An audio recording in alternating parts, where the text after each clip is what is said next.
دیکھو قرآن کے الفاظوں پہ اگر جاؤ گے نا تو قرآن کا مفہوم سمجھ میں نہیں آئے گا. قرآن کی منشا پہ جاؤ گے تو مفہوم سمجھ میں آئے گا. منشا اور الفاظ میں بعض دفعہ فرق ہوتا ہے. منشا سمجھتے ہیں؟ اردو کا ذرا گاڑا لفظ ہے.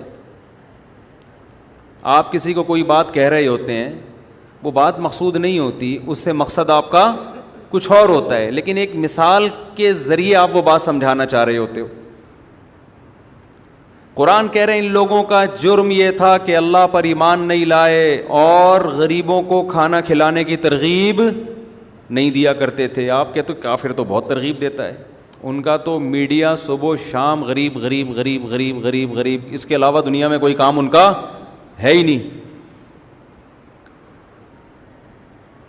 اصل میں یہاں اس کھانا کھلانے کی ترغیب کی بات چل رہی ہے جس کی بیس اللہ کی محبت, جس کی بیس کیا ہو؟ اللہ کی محبت. جس کی بیس یہ ہو کہ میں اپنے مال کا مالک نہیں ہوں, جس کی بیس یہ ہو کہ میں غریب کو کھانا کھلا کر اس پر احسان نہیں کر رہا, جس کی بیس یہ ہو کہ میرا مال میرا ہے ہی نہیں, لہذا جتنا کھلاؤں گا میں اپنا فرض ادا کر رہا ہوں. جس کھانا کھلانے کی بیس یہ ہو کہ میرے گناہ اتنے ہیں کہ اگر میں نے کھانا کھلوا کے اپنے گناہوں کو معاف نہیں کروایا تو میں آخرت میں بخشش میری نہیں ہو سکتی. ان بیسس کی بیس پہ جو کھانا کھلایا جائے گا وہ کھانا اللہ کے ہاں مقبول ہے. اس کے علاوہ کسی بیس پہ آپ غریبوں کو کھانا کھلاتے ہو, وہ تو ایک انسانیت میں ہوتا ہے, کوئی کھلاتا ہے کوئی نہیں کھلاتا. کچھ نرم دل ہوتے ہیں کھلا دیتے ہیں, کچھ سخت دل ہوتے ہیں نہیں کھلاتے. وہ سمجھ میں آ رہی ہے بات کہ نہیں آ رہی ہے؟ دوسری یہاں پر ایک اشکال ہوگا کہ اللہ یہ کہہ دیتے کہ یہ کھانا کھلاتا نہیں تھا, یہ کیوں کہہ دیا کھانا کھلانے کی ترغیب نہیں دیتا تھا؟ ترغیب دینا تو بڑا آسان ہے, کھلانا مشکل ہے نا. بھئی آپ کو پتہ چل گیا کہ بھئی جنت میں جانے کے لیے اللہ پہ ایمان لانا ضروری ہے اور غریبوں کو کھانا کھلانے کی ترغیب دینا ضروری ہے. یہی آیت سے ثابت ہو رہا ہے نا. جہنم سے بچنے کے لیے دو کام اللہ نے بتا دیے, ایک اللہ پہ ایمان لے آؤ اور دوسرا کیا, لوگوں کو غریبوں کو کھانا کھلانے کی ترغیب دے دو. 2 منٹ کا کام ہے یہ. آپ بول دو میں ایمان لایا اللہ پر, اس کے فرشتوں پر, اس کے رسولوں پر, اس کی کتابوں پر, ہو گیا بات. کیا خیال ہے؟ اور ایک بیان ریکارڈ کروا دو فیس بک پہ کہ بھائی تمام حضرات سے گزارش ہے غریبوں کو کھانا کھلایا کریں. تو یہ تو 2 منٹ کی بات ہے نا. نہیں آ رہی سمجھ میں؟ آ رہی ہے.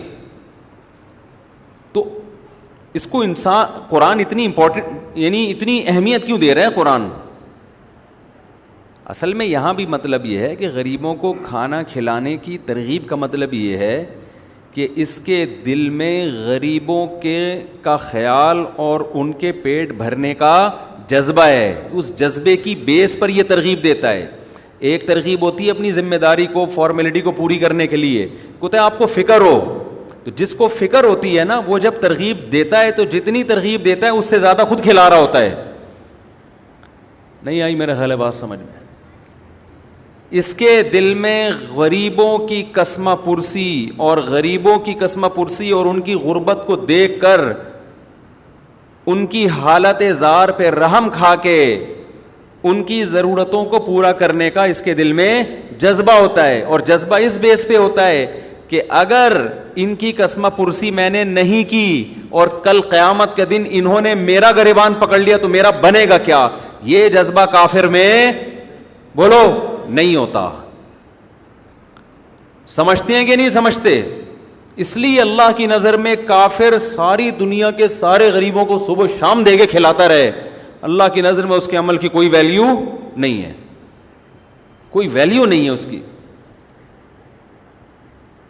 ہماری نظر میں ویلیو ہے, ہماری نظر میں اس کی کیا ہے؟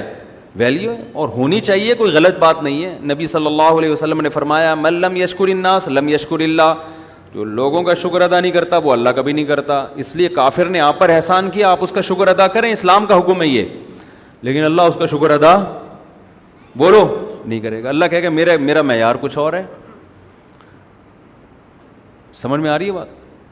دیکھو آپ نے اپنے ابا کے دشمن کے ساتھ تعاون کیا, آپ نے اپنے ابا کے دشمن کے ساتھ تعاون کیا, یا آپ کے ابا کے دشمن نے آپ کے ساتھ تعاون کیا, آپ اس کا شکریہ ادا کرو گے, ابا کو پتہ چلے گا, ابا خوش ہوں گے کہ یار تیرے اندر یہ جذبہ ہے کہ کوئی تیرے ساتھ تعاون کرتا ہے تو اس کا کیا کرتا ہے, شکریہ ادا. تو آپ ابا سے کہتے ہیں ابا آپ بھی جا کے شکریہ ادا کر دیں, ابا کہتے ہیں نہیں, میری اس سے کیا چل رہی ہے, لڑائی چل رہی ہے, میں نہیں ادا کروں گا. میرے ادا کرنے کا اس کرائٹیریا کیا ہے, بولو کچھ اور ہے. تم اگر ادا نہیں کرتے میں تم پہ غصہ ہوتا کہ تم پر تو اس نے احسان کیا نا.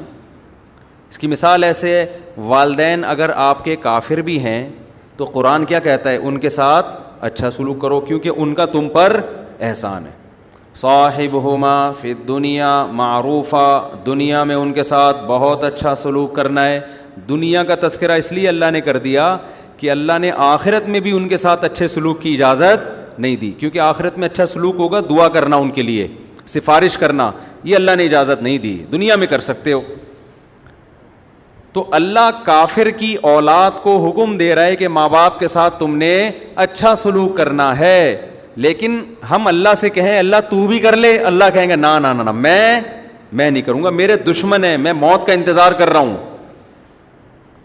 میرے ساتھ لوگوں کو شریک کیا کرتے تھے یہ. تو ہمیں دنیا میں کافر کے ساتھ اچھے سلوک کا حکم ہے انسانیت کے ناطے, کیونکہ یہ دنیا دار العمل ہے, یہ دار الجزا نہیں ہے. لیکن اللہ نے جو دار الجزا والا دن رکھا ہے جس میں رزلٹ اناؤنس ہوگا, اس دن اللہ نے کافر کے لیے کوئی جگہ نہیں رکھی, کوئی جگہ نہیں رکھی.